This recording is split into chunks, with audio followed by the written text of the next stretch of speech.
¿Cómo están? Hoy quiero responder una pregunta que me hacen muchas veces. ¿Qué es el diálogo socrático y cómo lo uso para enseñar a mis hijos?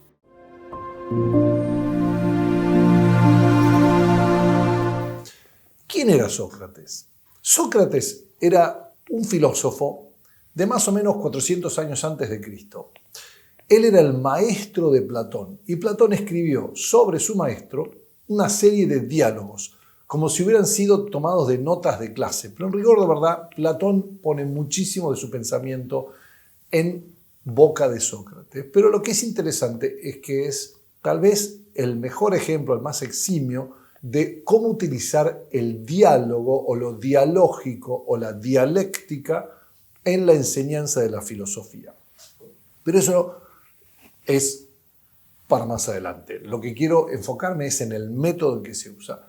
¿Qué es la dialéctica? La dialéctica en la lógica es argumentar comenzando con lo que piensa el otro. O sea, a través del diálogo primero tengo que ver cuál es la pregunta y ver qué piensa el otro de esta pregunta como respuesta. Y a partir de esa opinión yo la desafío con ciertas preguntas y ahí vamos haciendo un diálogo. Ese diálogo se convierte en una lección, si se quiere, o una manera informal y formal de aprender un tema nuevo. Esa es la dialéctica para lo que es la lógica formal. Son argumentos que parten desde la opinión del otro. Por lo tanto, no tienen rigor científico. Solamente es científico aquello que parte de premisas evidentes, por así decir, o que siguen una cadena de premisas que comienzan con las premisas autoevidentes. Esto no es así en el diálogo socrático, ni es así en la dialéctica. El 99.9% de nuestras conversaciones en toda la vida son siempre dialógicas o, si se quiere, dialécticas. La mayoría de las veces no comenzamos con algo como 2 más 2 es 4 sí o sí, sino que comenzamos con yo creo que, en mi opinión, viste tal cosa, yo vi otra cosa, no, yo lo interpreté de esta manera, vos de otra manera. O sea, todos partimos de más o menos cosas que se dan no a una ciencia, sino más bien al arte de conversar. Y si querés, de eso se trata este video, del arte de conversar. ¿Qué es el diálogo socrático? Es una buena conversación guiada y ordenada. Pero vamos a ver, ¿por qué es bueno esto? Vamos a hablar brevemente, te voy a contar qué métodos de enseñanza pueden haber. Bueno, uno de los métodos de enseñanza, el más típico, el único que se ve en el colegio, el único que se ve en la mayoría de las universidades, es el método magisterial. O sea, viene un magíster, un maestro, tiene preparada una lección, la palabra lectura viene de lección, la lección es algo que se espera que el maestro lea y comente al mismo tiempo. O sea, el maestro habla, el alumno pasivamente toma notas y escucha. El maestro habla lo que él, en su sabiduría adquirida y su experiencia, considera que es lo esencial o lo importante para esta lección. Bien, eso está muy bien.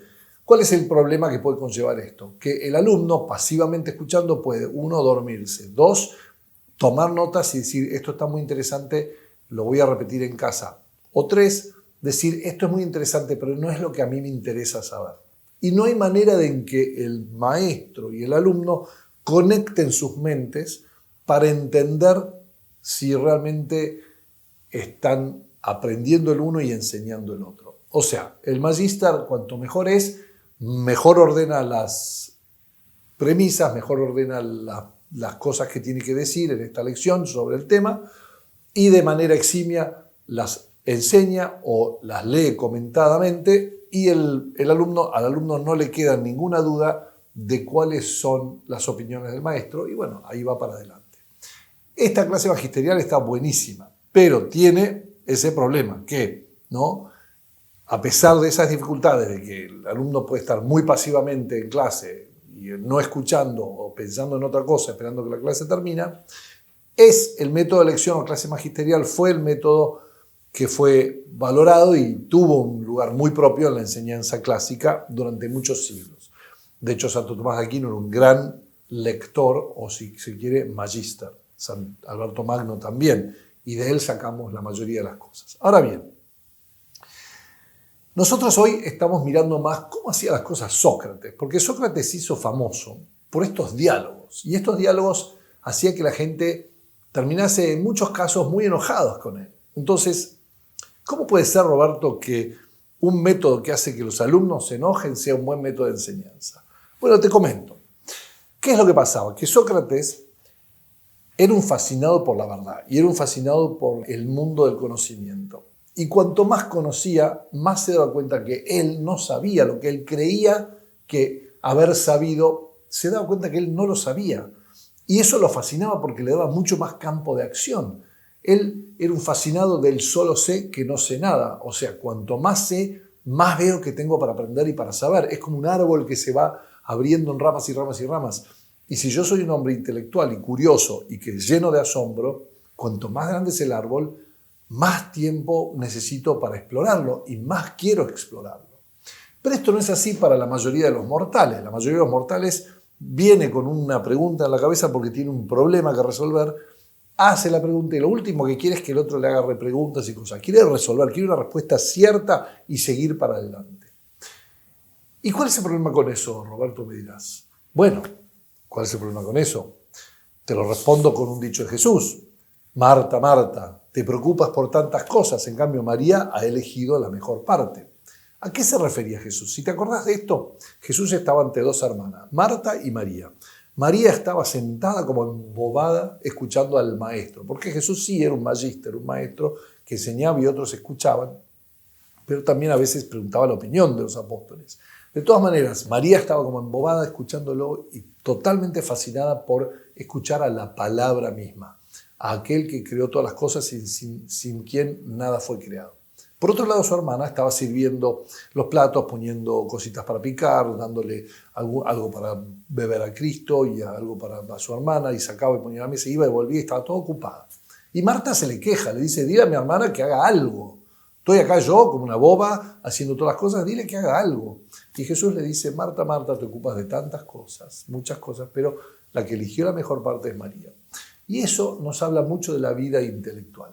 Nosotros estamos acostumbrados a plantear un problema, resolver un problema, plantear un problema, resolver un problema. Y toda nuestra vida es práctica, es hacer, plantear problemas, resolver problemas, plantear problemas, resolver problemas. Entonces tenemos materias, tengo que aprender matemática. ¿Para qué? Para hacer, tengo que aprender esto para hacer.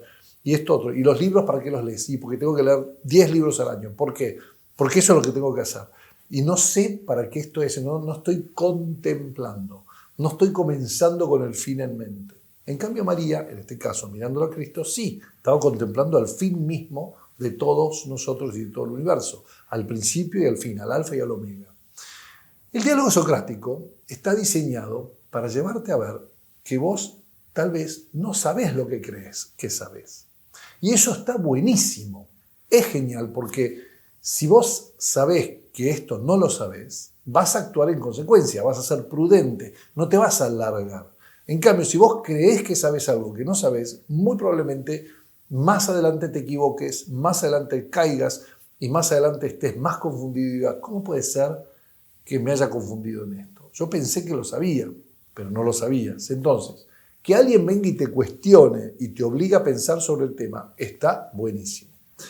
Muchos de los que interpelan a Sócrates eran gente que era de un estatus público, eran como políticos, eran gente que interactuaba con conocidos y influyentes, eran aristócratas. Y al aristócrata lo que menos le gusta, o al político lo que menos le gusta, es que lo agarres con una pregunta que él no sabe responder. Te va a inventar cualquier cosa.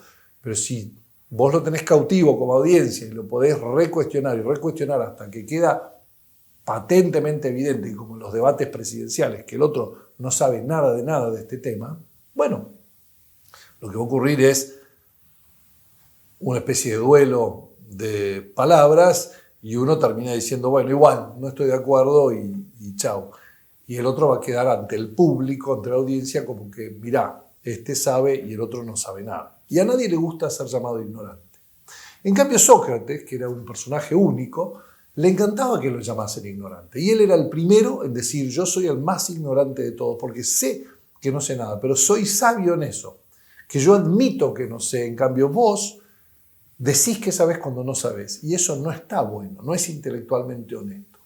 Entonces, la manera dialógica era la manera más incisiva, si está bien conducida por alguien que tiene la cabeza un poco ordenada, es la manera más incisiva de llevar a alguien desde lo que no sabe a lo que sabe, o desde lo que cree que sabe a entender lo que no sabe y por lo tanto lo que debe aprender y saber para realmente poder decir yo sé esto, yo tengo maestría en esto o incluso un doctorado en esto. ¿Se entiende? Entonces, esa es la ventaja del diálogo socrático. ¿Y cómo se enseña el diálogo socrático en clase? ¿Cómo se enseña en una escuela? ¿Cómo se utiliza en casa? Bueno, el diálogo socrático, en rigor de verdad, se utiliza con lo que nosotros llamamos el método o el modo tutorial de enseñanza. La palabra tutorial no es propia de la lengua española. Es un anglicismo que viene de la palabra tutor o del latín tutor, que significa el que cuida, el que protege o el que defiende. ¿Vieron cuando una planta es nueva y se tuerce fácilmente? Le ponemos un tutor o un palito al costado y atamos cabitos alrededor de la planta para que crezca derecha. Ese palito es la que le indica en la dirección en que debe ir. Bueno, eso es un poco lo que hace un maestro bueno. Es un tutor de alumnos. Lo que pasa que el tutorial, que viene del verbo tueor, tiene como una acepción de mirar, de contemplar, de observar, y una de considerar, examinar, o finalmente una tercera de cuidar o proteger. ¿Y esto qué pasa? Pasa que el tutor, a diferencia del magíster o el conferencista, trabaja con un solo estudiante o con pocos estudiantes porque no puede observar y examinar e interactuar con muchos estudiantes. La ventaja de la conferencia es que se la puedo dar a 5.000 personas. Por ejemplo, yo en este video estoy haciendo como un conferencista, estoy dando una clase magistral. Entonces, no importa que sean 1.000, 2.000 o 1.000.000 de personas o 3 personas las que me escuchen. Yo lo estoy haciendo en donde yo hablo y ustedes escuchan, por el medio que se da. Sin embargo, un tutor debería tener una interacción en donde ustedes pueden interrumpirme y podemos ir aclarando dudas y respondiendo preguntas con más repreguntas para que ustedes lleguen a saber lo que yo sé. La idea es que yo al final de una tutoría o clase tutorial les haya transmitido lo que yo sé de una manera en donde ustedes ven lo que yo veo. Yo me tengo que poner de su lado, detrás de ustedes, remover los obstáculos que tienen enfrente y decirles, ¿ves lo que veo? Y ellos, ustedes dicen, asienten que sí. Y eso es toda una técnica o todo un tema, un arte, si se quiere, de preguntar o repreguntar. Entonces, un tutor tiene que observar con cuidado, ¿no? Tiene que considerar de cerca a los estudiantes. Por eso es que yo digo que la tutoría o el tutorial es el mejor método, no solo para una clase en la escuela, sino que es el mejor método sobre todo para mamás y papás que hacen homeschooling. Porque cuando yo educo a mis hijos, yo los conozco muy de memoria, conozco su carácter, conozco dónde renguean, dónde son fuertes. Entonces, yo los observo con cuidado y los voy guiando según sus dificultades y les voy promoviendo sus fortalezas. Esto es algo que todo maestro debería hacer en clase. Es muy difícil hacerlo con 30 alumnos, pero no tan difícil hacerlo con entre 10 y 15 alumnos. Por ejemplo, una clase de hasta 10 y 15 alumnos, yo creo que un maestro con el correr del tiempo, de las semanas y de los meses, puede perfectamente bien conocer a sus estudiantes y potenciar a cada uno de ellos de manera individual. Entonces, pero prestemos atención, no es el número reducido de estudiantes lo que hace que una clase sea tutorial, porque yo le puedo dar una lección, como les dije a ustedes, puedo tener 3 videntes, 3 personas que están viendo una audiencia de 3 personas y yo puedo estar hablándole a 3 personas de manera magisterial, como lo estoy haciendo ahora. Sino que es el hecho de que el tutor pueda considerar cada una de las opiniones, preguntas, objeciones, dudas de cada uno de sus estudiantes. Y en la medida en que éstas van surgiendo, no todos los alumnos tienen una duda al mismo tiempo. Entonces, por ejemplo, vamos a decir que yo quiero dar una clase sobre las virtudes y voy a hablar de la virtud. Entonces yo puedo empezar como un conferencista, ¿no? Santo Tomás dice que la virtud es un hábito operativo que nos lleva al bien, etcétera, etcétera. O nos hace tender al bien, y lo puedo definir formalmente y puedo dividirlo, y se divide en esto y esto se subdivide en esto, y así puedo ir haciendo el orden de las virtudes y demás.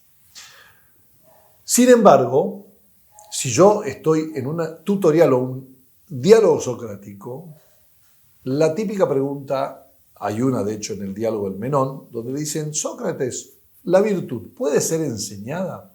Entonces yo podría empezar con esa misma pregunta. Chicos, ¿ustedes creen que se puede enseñar la virtud? Y hago silencio y los chicos me van a responder: sí, yo creo que sí. Otro decir: no sé, ¿por qué? Entonces yo le tengo que preguntar: ¿por qué vos decís que sí? ¿Por qué vos decís que no? ¿Qué es eso? Le tengo que preguntar al que dice que sí y él me va a responder: porque, por ejemplo, yo veo que un juez puede enseñar la justicia es una virtud. Y vos decís: bueno, a ver, definamos qué es la virtud, definamos qué es la justicia, definamos por qué decís que el juez enseña la justicia y no aplica la justicia. O sea, empiezo a distinguir, a definir. El que dice que no es lo mismo. Entonces, lo que empieza a ocurrir es lo mismo que ocurre en el diálogo del Menón. Sócrates le dice: Menón, es muy buena tu pregunta, pero para ti, ¿qué es la virtud? O sea, recuerden lo que les dije al principio, el diálogo o la dialéctica comienza con la opinión del otro. Para ti, ¿qué es la virtud? Y Menón le dice: para mí la virtud es la justicia, por ejemplo. Y Sócrates le dice: interesante, ¿toda virtud es justicia o solamente la justicia es la justicia? No, obviamente, la justicia es la justicia. Ajá, entonces, ¿hay otras virtudes? Sí, claro que sí, Sócrates. Hay otras virtudes como la prudencia, la fortaleza, la templanza. Muy bien, entonces, yo te pregunté qué es la virtud y tú me diste un ejemplo. Bueno, sí, pero en todo se reduce un poco a eso. Digo, bueno, muy bien, entonces, ¿qué tienen en común estos ejemplos? Y así van tratando de sacar y distinguir y ver qué es lo que hay en común, y se ve cómo las virtudes, va saliendo una idea de virtud. Al final del diálogo, spoiler alert, no se ponen de acuerdo, pero Sócrates dice: bueno, no importa, no vamos a definir la virtud, pero por lo menos tengamos en consideración lo siguiente. ¿Qué tipo de cosa puede ser enseñada? Porque la pregunta, recuerden, era si la virtud puede ser enseñada. Entonces, ¿qué tipo de cosa? Entonces, exploran eso, qué tipo de cosa puede ser enseñada, qué es la enseñanza, qué significa enseñar. Y a lo que llega Sócrates en ese diálogo precisamente es que enseñar es esto que les estoy diciendo, es ser como una partera, es sacar del otro el saber que ya tiene adentro. ¿Cómo lo hago? Poniéndome a su lado y sacando, removiendo obstáculos hasta que el otro recuerda algo que él ya sabe, o de alguna manera adquiere algo que él ya sabe. Esa es la versión de Sócrates. Pero podríamos decirlo con, por ejemplo, un Santo Tomás. Santo Tomás dice: del mismo modo que se dice que el médico cura al paciente por medio de la actividad de la naturaleza, del mismo modo se dice que un hombre causa el conocimiento en otro por medio de la actividad natural de razonamiento propia del que aprende. Y eso se llama enseñanza. O sea, así como una partera hace que el cuerpo de una mujer pueda parir o salir, sacar a la luz un bebé que ya está adentro, un maestro facilita, ayuda a que lo que ya está adentro salga a la luz. Aristóteles va a corregir esta mirada un poquito diciendo: en la actividad natural del razonamiento yo no estoy tanto recordando algo como cayendo en cuenta que lógicamente esto se sigue de esto, y que implacablemente voy construyendo un edificio. Y cuanto más sólidas o evidentes sean las premisas iniciales, más evidente y sólido va a ser la ciencia que sigue para arriba. En algunos casos es imposible que esto sea así porque son artes, por ejemplo, la política o cosas así, donde no hay ciencia, sino que es un arte de gobernar diferentes personas con libre albedrío, diferentes pueblos con diferentes costumbres y culturas. Entonces, no es un universal, no hay una ciencia universal de la política, sino que hay las prácticas y la experiencia de toda la humanidad de miles de años y lo que eso nos lleva en conclusión. Pero bueno, en fin, es un poco la objeción que yo siempre tengo contra los economistas que quieren predecir el comportamiento humano en la compra y venta de productos y servicios y tienen que matematizar una fórmula y creen que eso es infalible y después no entienden por qué no baja la inflación, por qué no pasa tal cosa, por qué la gente sigue comprando, porque la gente tiene costumbres que no se rigen por reglas matemáticas. Las costumbres se rigen por reglas humanas, por un comportamiento social de cariño, de amor, de incluso a veces amor hasta que me duele a mí. O sea, yo le puedo donar dinero a otros, aunque tenga poco dinero puedo donar mucho dinero, algo que económicamente no tiene sentido si vamos a estar en el mundo de las finanzas, etcétera, etcétera. Pero bueno, yo creo que ya me hice claro. Entonces, el tutorial es el 1 a 1, el ir ayudando a tus alumnos a través de preguntas, a que vayan sacando de sí mismo, de adentro mismo, lo que ellos ya saben. Es una manera de las más efectivas para enseñar. Se avanza mucho más lento. Entonces, mi primer caveat es, mamá, papá, que vas a enseñar de esta manera, o maestro que vas a enseñar así en clase, sabe que no vas a cubrir todo el material que querías cubrir. Y no te preocupe esto, porque el material o el contenido de un programa está ahí no como un fin en sí mismo, sino como lo que yo sugiero que es un buen comienzo para esta materia y que la podés ir profundizando a la medida que va pasando el tiempo. Pero que esta materia en sí misma, si lo pensamos bien, no tiene sentido. Geografía sola no tiene sentido. Geografía en el contexto del actuar humano, de la creación y de un montón y de la física sí tiene sentido. Entonces, lo tengo que poner en un contexto. Pero para eso yo tengo que hacer que el chico relacione ideas y que vea causa-consecuencia, que una punta, que vea no solo las causas y las consecuencias, sino que vea las circunstancias y que vea un montón de otros aspectos que hacen a que esta geografía, el conocimiento de la geografía, tenga un sentido y ese sentido esté apuntado a un fin, y no un fin solamente humano, material, a veces es el único que hay, pero sino un fin lo más trascendental posible. Por ejemplo, la geografía nos indica que todas las civilizaciones surgen al lado del agua, al lado de un río, al lado de un mar. ¿Por qué? Porque el agua es esencial, sobre todo al lado de un río, es esencial para la vida humana, es esencial para el río de la agricultura, para el cuerpo humano. El río nos transporta cosas, nos trae peces, pesca, comida, etc. Entonces la mayoría de las civilizaciones comienzan cerca de un río. Si tienen montañas están mejor protegidas. Son principios un poco más trascendentales que el solo hecho de que una montaña es un movimiento geológico de esto y del otro más allá y cómo se formó y cuántos años tiene. Eso es como datos. Entonces, vas a cubrir con el método socrático, vas a cubrir haciendo preguntas y esperando que el alumno resuelva las dificultades, repreguntándole con respuestas y distinguiendo y repreguntándole. Te va a tomar más tiempo cubrir menos contenido, pero vas a lograr un conocimiento más profundo y un hábito intelectual mucho más profundo y completo.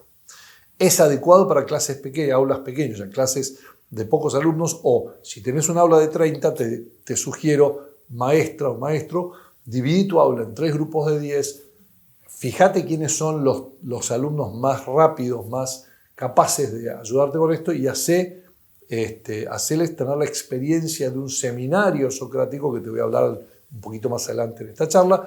Y en ese seminario, cuando ellos han tenido ese hábito de discutir un tema en orden, podés hacer divisiones de 10 alumnos o 15 alumnos y vas haciendo un ida y vuelta.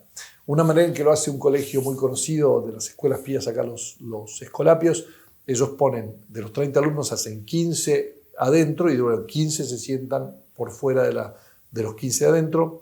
Los 15 de afuera escuchan, los 15 de adentro discuten. Y durante media hora discuten los de adentro y los de afuera van tomando nota de cómo va la discusión, como si uno estuviese mirando un debate presidencial y va tomando nota de quién cree que está ganando la discusión o quién cree que está más acertado en las respuestas o dónde se desvió la discusión, dónde nos fuimos de tema. Eso hace que yo empiece a escuchar activamente, lo que es algo muy, muy, muy bueno con el diálogo socrático, la escucha activa.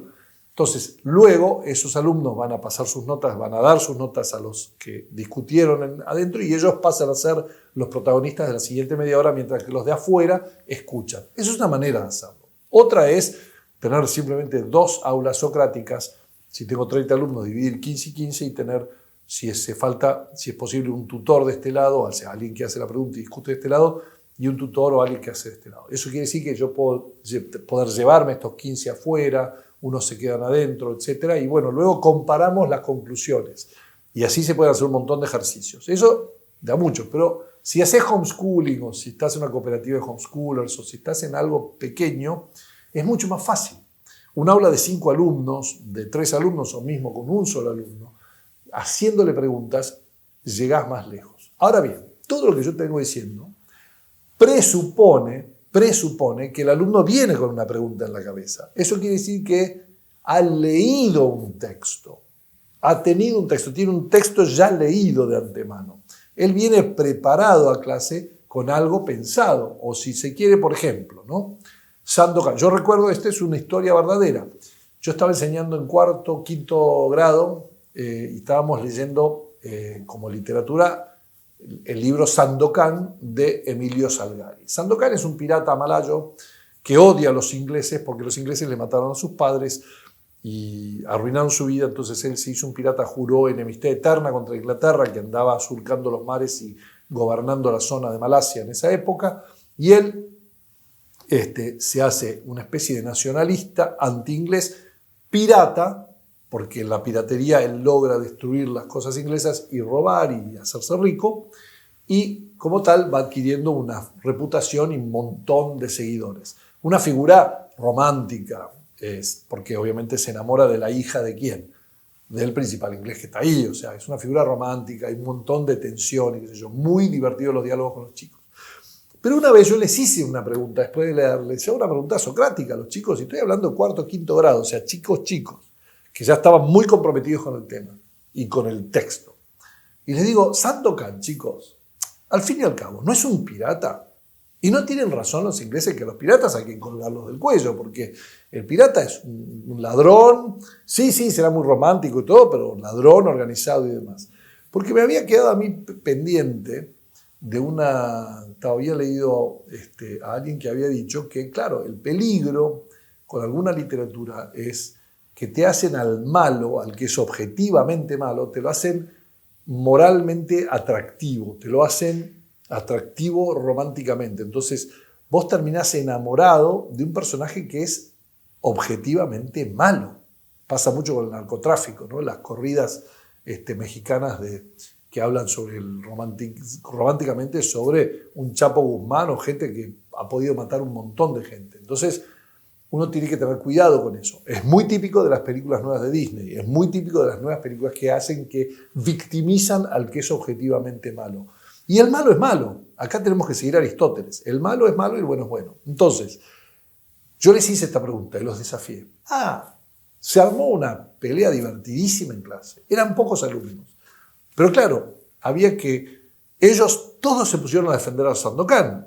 Y yo dije, bueno, yo voy a ser el tribunal inglés, yo lo voy a condenar y ustedes lo tienen que defender como abogados.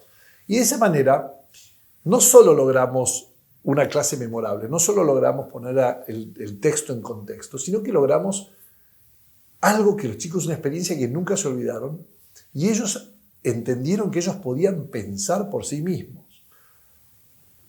Tal vez me adelanté un poco en la edad, pero más adelante la secundaria pertenece a este género de enseñanza, pertenece absolutamente. Cuando los chicos son capaces de argumentar, porque es ahí donde ellos van a argumentar con vehemencia, y yo voy a ver dónde están las fallas en sus argumentos, y les voy a poder pedir que para que yo les acepte sus respuestas, que son por ahí generales, que ellos estudien un poco más este tema, que vuelvan con este tema más estudiado para que me puedan dar una razón más profunda o, si se quiere, profundizar la razón que me dieron. Eso hace que el chico salga a decir, yo esta la voy a ganar. Entonces empieza a estudiar, entonces empieza a leer textos secundarios sobre el texto primario. ¿Qué está haciendo el joven?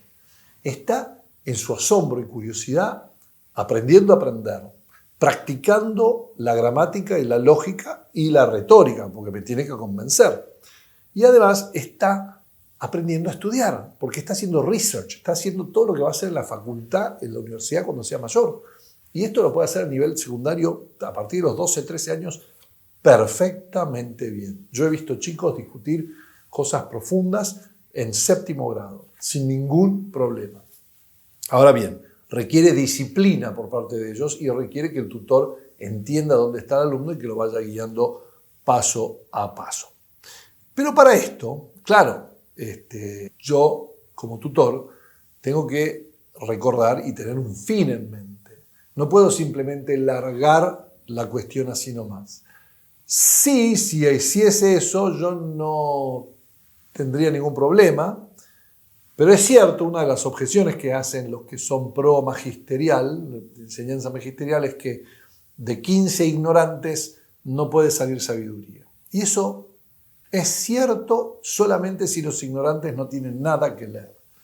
Pero si yo les doy un texto clásico, un texto bueno, 15 ignorantes que leen ese texto, que yo los ayudo con la gramática, el significado de las palabras, y podemos dividir el texto en partes, podemos ver cuáles son los argumentos que hace el autor, podemos ir viendo qué dice el autor entre todos. Esa guía tutorial es un poquito más magisterial si quieres, sí o no, pero de esos 15 ignorantes son seres pensantes que entre ellos perfectamente, si tienen una disciplina y las preguntas correctas, perfectamente pueden sacar muchísimo saber.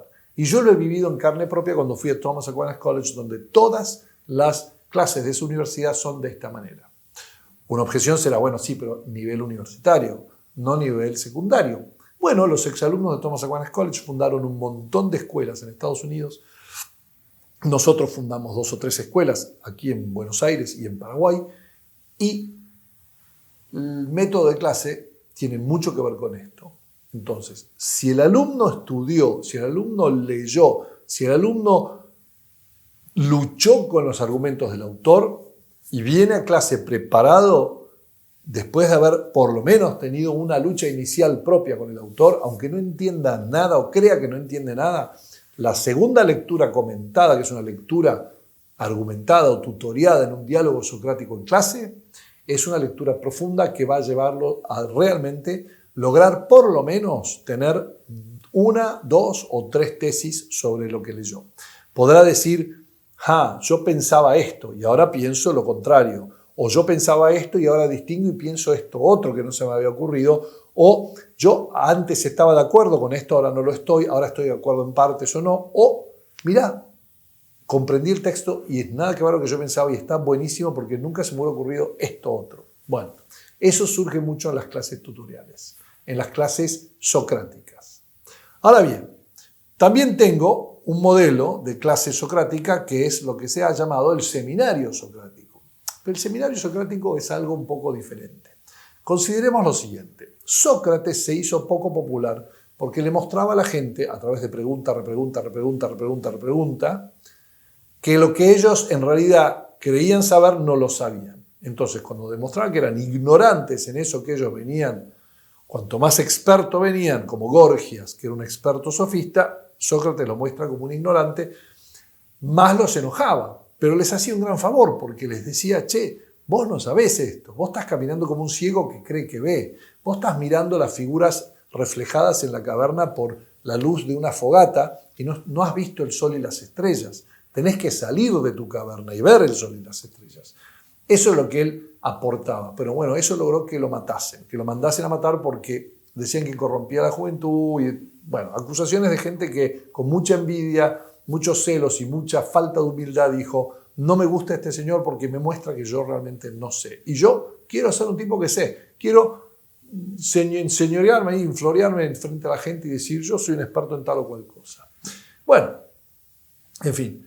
Eso es Sócrates. Pero ¿qué pasa? En un seminario socrático, la cuestión es que yo comienzo, igual, todos tienen preparados un texto, hemos leído todos juntos un texto, yo como tutor hago una pregunta y largo la cuestión. Y a veces el tutor, la mayoría de las veces, si es un buen tutor, debería hablar menos que el resto de la gente.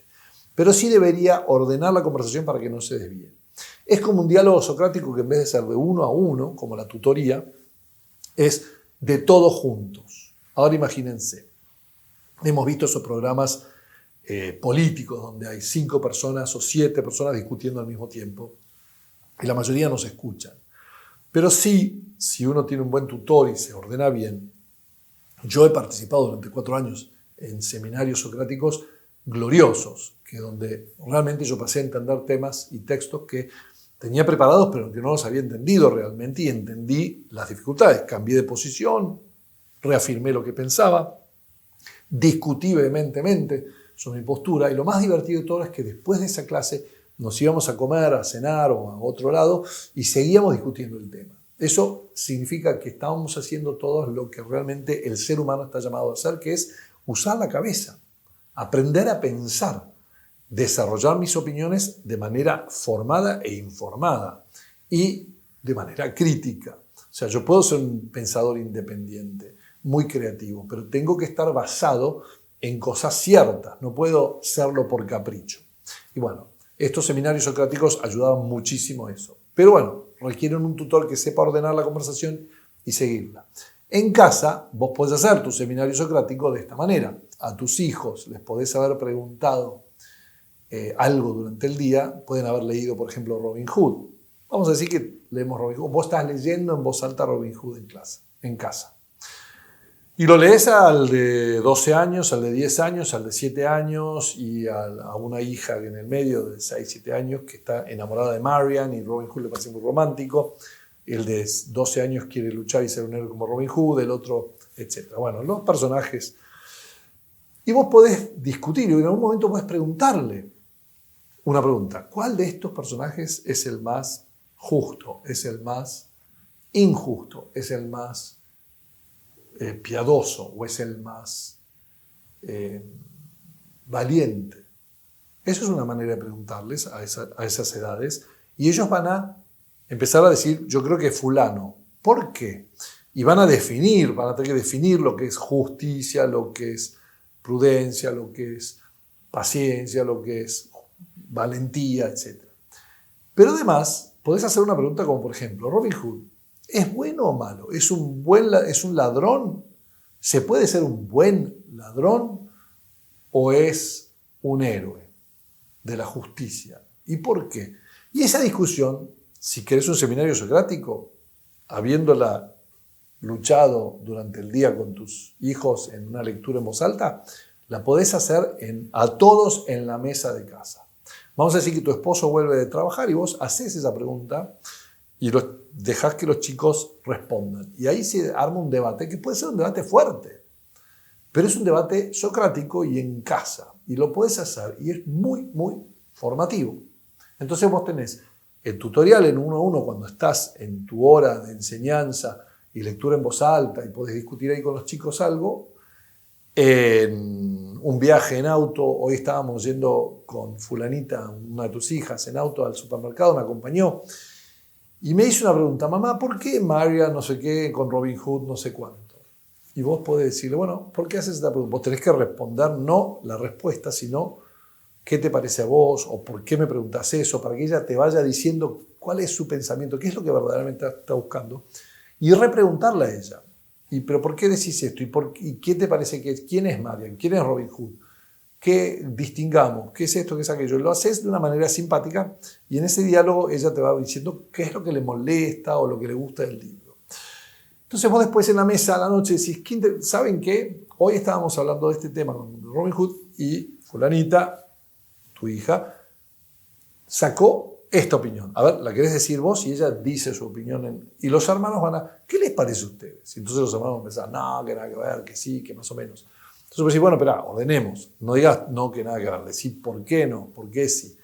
Y dejás que fulanita defienda sus ideas frente a sus hermanos mayores y los hermanos menores observan. Todo eso es aprendizaje. Eso es enseñar. Están enseñándose unos a otros y vos estás desde el descanso observando cómo ellos actúan. ¿Te das cuenta la fuerza del diálogo socrático, la fuerza del método socrático? Que es una tutoría donde vos, a través de las preguntas, habiendo observado muy bien a tus hijos, habiéndolos conocido muy bien, conociéndolos bien, dándoles un texto o algo que han leído o preparado, podés empezar a hacerles unas preguntas que los lleven a pensar profundamente y que los lleven a decir realmente lo que piensan o a aprender a pensar y aprender a pensar por qué esto es bueno, por qué esto no es bueno.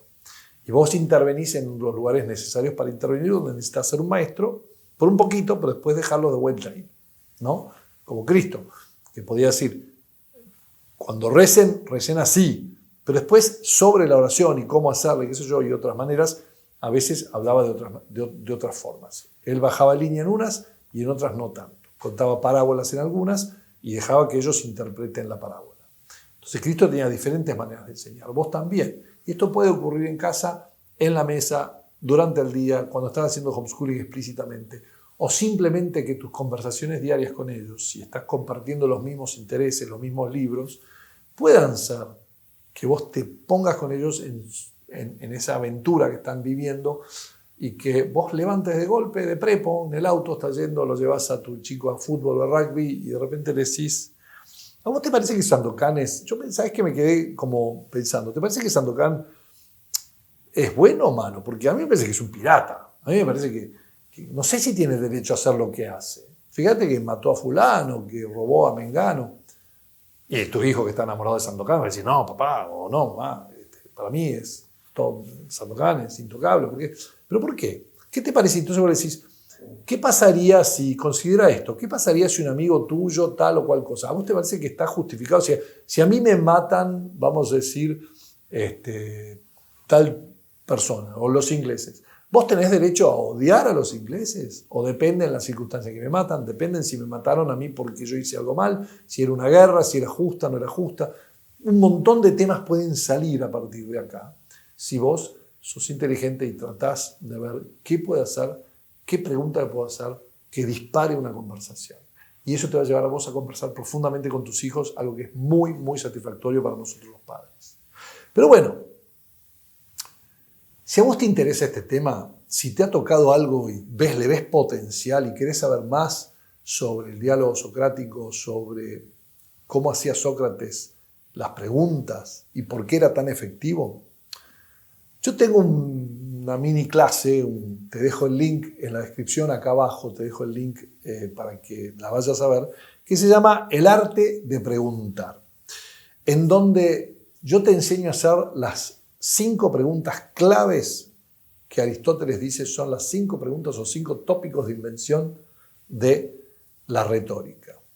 A definir términos, a distinguir, a considerar las circunstancias, a mirar las causas y efectos y a quiénes y cómo citar las autoridades. Estos 5 temas absolutamente te cubren casi todo el campo de preguntas que puedes hacer sobre cualquier texto, libro o lección y te ayudan a que tu hijo piense de manera ordenada, distinga bien entonces que todos estemos hablando de la misma cosa. Si te interesa, abajo te dejo el link al cursito que es algo que a mí me gusta porque ordena mucho el tema de la lectura y sobre todo la lectura en familia, la lectura en voz alta, que es algo que yo promuevo muchísimo. Así que bueno, te dejo eso. Además, te voy a dar otras preguntas a futuro que además de estas 5 tópicos están muy buenas. Como por ejemplo, te doy una acá. Cuando vos leas tu próximo libro de aventuras, busca una virtud o defecto en algún personaje o pensá en alguna virtud y decí, ¿quién te parece que es el más? Y ahí pones la virtud. Por ejemplo, el más corajudo, el más justo o el más injusto. Y que tu hijo lo piense y te diga, yo creo, mamá, que Robin Hood es el que más coraje tiene. Ah, ¿y por qué decís eso? Y porque, mirá, hizo esto, hizo aquello, se disfrazó, fue a la competencia de arco y flechas sabiendo que era una trampa y si igual él fue. ¿Te parece que fue leal? Sí, porque no abandonó a sus amigos. Y entonces, ¿y qué es el coraje? ¿Y qué es la lealtad? Y ahí empezás a preguntarle un montón de otras cosas. Pero ahí te da un buenísimo comienzo como los diálogos socráticos. Y si tenés el tiempo y si tenés las ganas, yo te recomiendo que te compres un volumen de Platón, los diálogos socráticos de Platón, y que empieces leyendo, por ejemplo, el Menón, o que leas algunos diálogos sobre temas. Estudia un poquito del tema y andá y léelo al maestro directamente y te vas a dar cuenta cómo él sabía a dónde iba, hacía preguntas muy específicas, sabiendo a dónde iba, porque veía que el otro no sabía lo que creía saber y lo quería hacerle el favor de mostrarle dónde estaba su ignorancia. El problema con esto es que la gente se enoja cuando uno demuestra la ignorancia. Pero bueno, eso es ni aquí ni allí. Debemos ser humildes y debemos agradecer a aquel maestro o aquel tutor que nos muestra lo que no sabemos y nos remueve un obstáculo y nos abre un panorama de algo mucho más amplio, mucho más lindo, mucho mejor. Ninguno de nosotros nace sabiendo. Bueno, los dejo acá y nos vemos en la próxima clase sobre cómo educar a tus hijos.